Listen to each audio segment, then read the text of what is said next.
There's a lot of traffic and there's plenty of speed. Neighbors and leaders say they're frustrated. The issue, safety on Brady Street. A big change may be coming after a deadly month last year. That is where we begin tonight at 10. A very different Brady Street may be in the future. We're not just talking about the potential addition of that new high-rise hotel, but the subtraction of cars. Madeline O'Neill live on Brady Street. What are you talking about here, Matt? Well, much like State Street in Madison, a study is looking at pedestrianizing Brady Street here. That's really a fancy way of saying getting the cars off the road and leaving it just for pedestrians. Now, the idea is it could happen on this busy 2-block stretch here. That's between North Franklin and North Warren, or in Brady Street terms, you might know it better as Brady Street Futons to Nomad. That's just one of the options to make this street safer after a few deadly crashes here last year.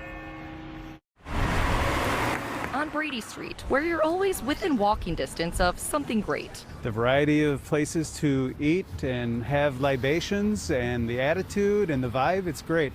An effort to clear the way for pedestrians is gaining speed. There's a lot of traffic and there's plenty of speed. Last September, a 32-year-old man was hit and killed by a car while crossing the street near Brady and Franklin. Less than a month later, a 94-year-old woman was hit and killed near Brady and Prospect. We also want to make sure that it's walkable, pedestrian bike friendly, and that we're preventing tragedies like that from happening in the future. The Brady Street Business Improvement District is spearheading a study looking into the impacts of closing part of the street to traffic. We have to think outside the box and be willing to try creative solutions because the longer we wait, the more potential harm might come. Much like State Street in Madison, 3rd District Alder Jonathan Brostoff says he imagines if Brady Street goes carless, there would still be buses allowed in some form. If the study goes really quickly and if the community gets behind it, we could see something as maybe as early as this summer. With other changes coming, including a potential new 11-story hotel up the block. This is the time where we can try some new things out, think outside the box. He calls the idea a step forward to a safer future. Been in other communities that have had that. I think it's great.